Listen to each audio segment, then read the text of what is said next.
go. Well, good evening, Internet, and it's a pleasure to be here as always. And tonight we are looking at the playing of the one and only Toto guitar legend, that is Steve Lukather. I'm not going to belabor the history too much because it's all there in the blog post, but I will just say for new people, welcome. The whole point of this blog is me educating myself by spending a month transcribing the licks of a particular player.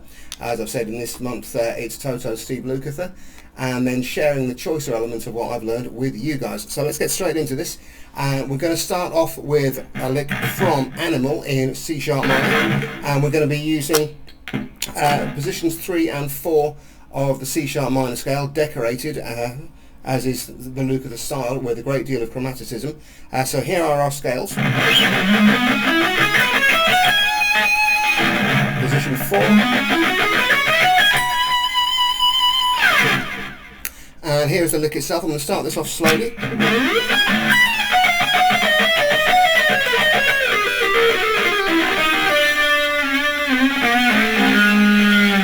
And now let's break that down a little bit. So I'm going to start off with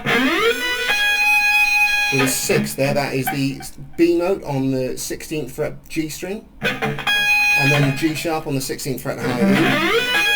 And then I've got a little chromatic passage pulled off here, 19, 18, 17, 16, B down to G sharp, then down to the F sharp on the 19th fret B, F on the 18th fret B, and then I'm going to break this next couple of steps down into groups of 3 notes. Going to play 16th fret on the E to 19 to 18 on the B, so G sharp, F sharp and F. We can think of that as being a 5th, a 4th and a major 3rd. And then I'm going to go 17, 15, 16 on the B, so that is E to D to D sharp, minor 3rd, flat 2nd, regular 2nd.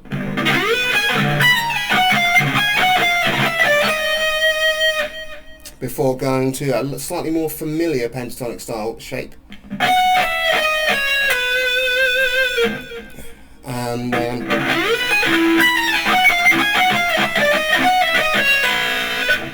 before coming back to the 16th fret on the B, 14th fret B string played twice.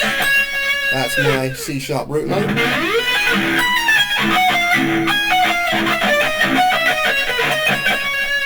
And then I've got this parallel minor 3rd shape moving chromatically down the strings. Going to start on the 13th fret G and 12th fret B, and then as you'll watch on the 2nd and 3rd cameras, you're going to see me hybrid pick this. Before coming down, 7 on the G to D, C sharp on the 6th fret, B on the 9th fret D, 7th fret D, that's an A note, and finishing off on the 6th fret D, that's the G sharp, which is the 5th of the key. And I'm vibratoing all of those. You can see getting a little half step or so with the whammy bar, just scooping those notes. So here it is slowly. And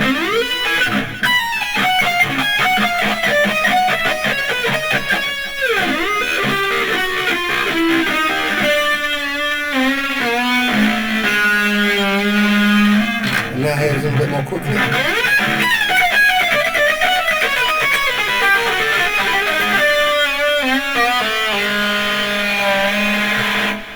Okay, moving on then. So my next lick is from Carmen in the key of E minor. So here is our parent scale.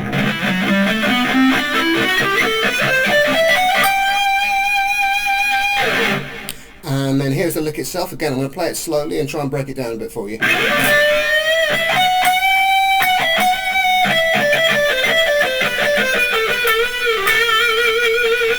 Okay, so I'm starting off by scooping.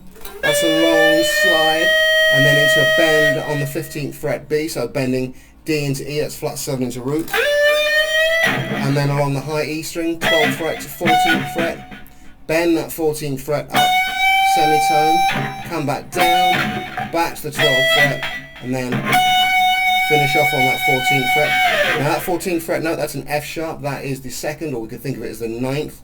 So we're leaning on that note quite heavily in this introductory phrase.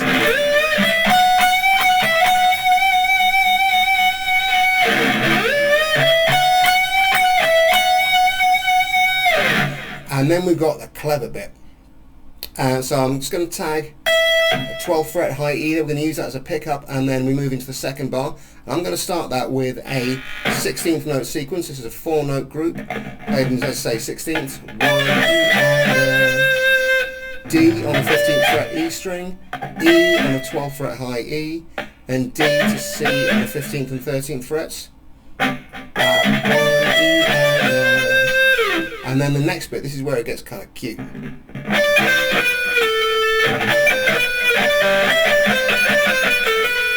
So what's happening here is I'm going down these notes, E, D, C, D, A, grouped in 4s, E, D, C, D, D, C, D, A. But rather than playing them in the 4-note rhythm, I'm playing them as triplets.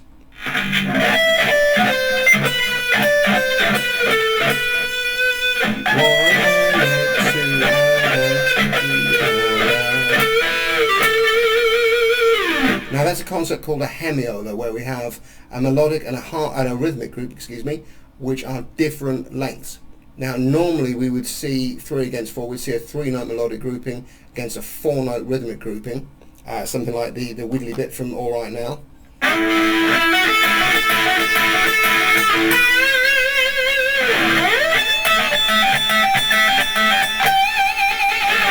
As opposed to playing in triplets where you'd hear.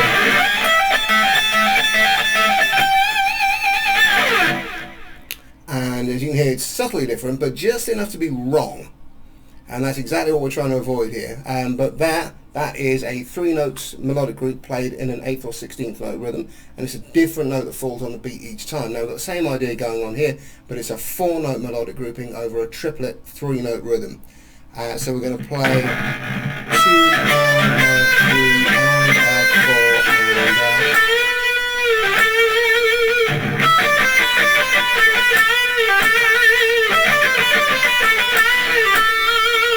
So if I run through all of that slowly, and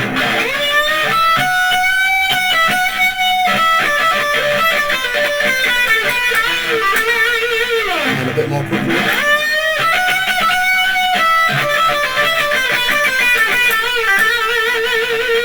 and do take your time with that, because it's deceptive. You want to put more notes in than actually are there, so do spend a little bit of time counting out the 1 and the 2 and the 3 and the 4 and the...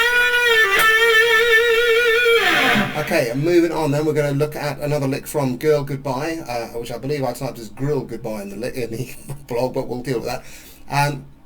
Here we are dealing with F-sharp blues scale. And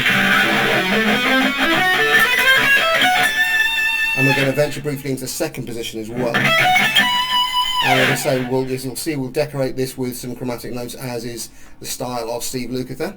And here is the lick played slowly, and then we'll break it down.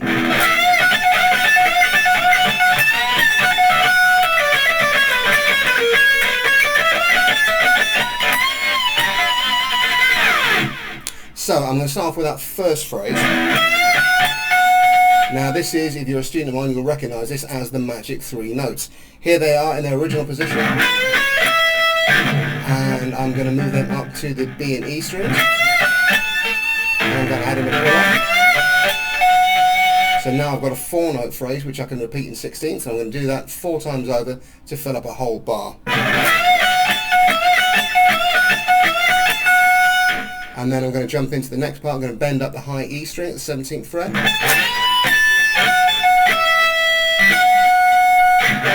And then we've got a little triplet idea coming down. 17, 15, 14 down the B. And then we've got a couple of ideas going into 4s now.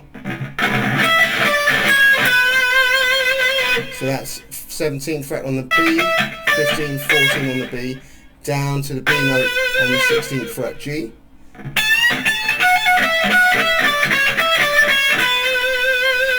And then we're going to hit 15 to 14 on the B, then 16 to 15 on the G. That there is a major third, which admittedly has no place here, but Steve Lukather will make it work by resolving back to a strong chord tone. And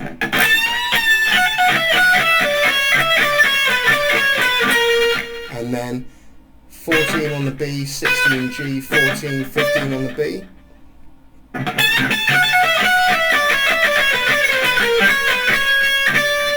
And then I'm going to go 17 to 18 on the B, that's E to an F, and then up to an F sharp note on the 14th fret high E, and then to the 17th fret on the high E.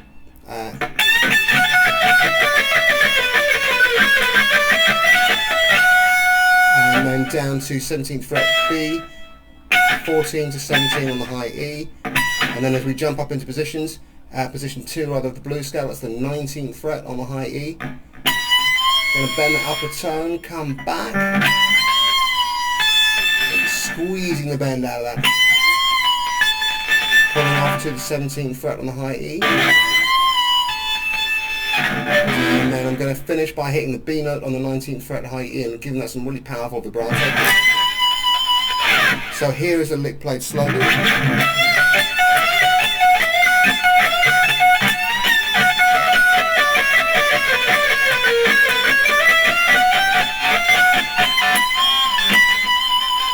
And here we go with a little bit more flash.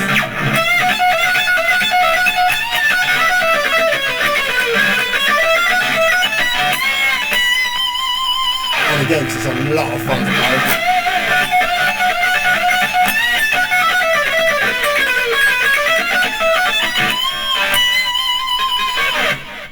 Okay, and then for the last one, which is taken from I Think I Could Stand You Forever, in A Mixolydian, which if you're not familiar, basically it's D major but played from a D, D major played from an A to an A. So you would think something like A, G, A as your chord sequence. And what he's doing here is basically, this is Brian Matrick. What he's doing is playing the vocal melody and embellishing it.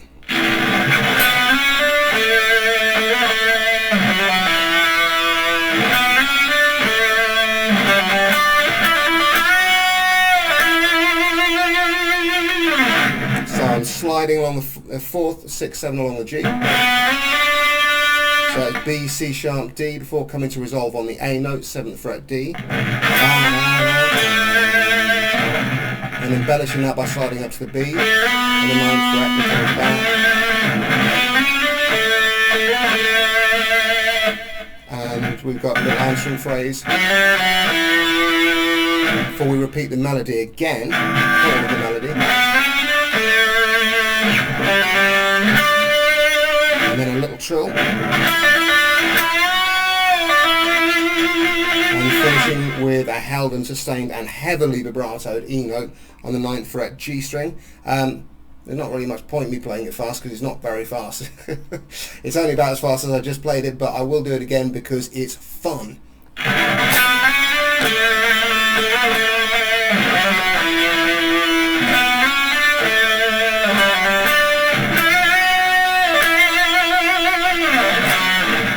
do it again without the cock up.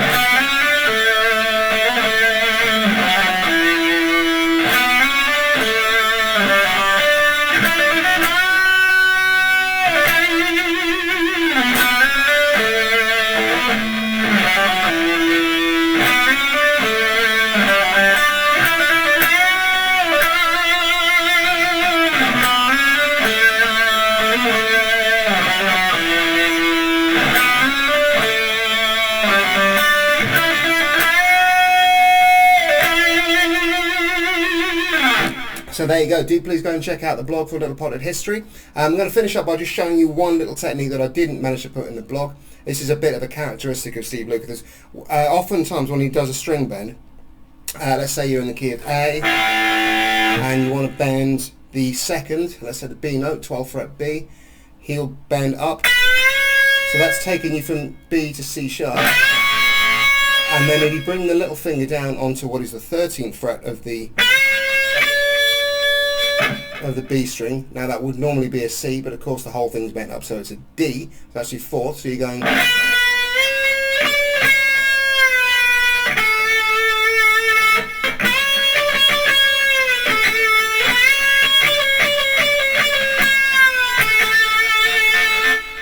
So it's sort of like tapping, but without having to actually tap. And you hear him do this in Rosanna and a variety of other places. Okay, so you've made it through this long. Thank you. It's been lovely having you. Hope you've learned something. Do please remember to like, share and subscribe. Might not look like it, but this is very much a one-man show on an old webcam, 2 old phones and a donated PC. So any and all engagement helps. Even if you just tell me that you don't like it, maybe you could tell me why and I could do something about it. If you do like it, please again tell me why and I'll try and accentuate the positive, as it were. And don't forget to let me know in the comments down below what you guys want to see in here. We're still very much in the phase of throwing stuff at the wall and seeing what sticks. If you guys let me know what you want to see on the channel, I've got a much better shot of making it happen. Alright, thanks as always, and I'll see you next time. Alright, take care.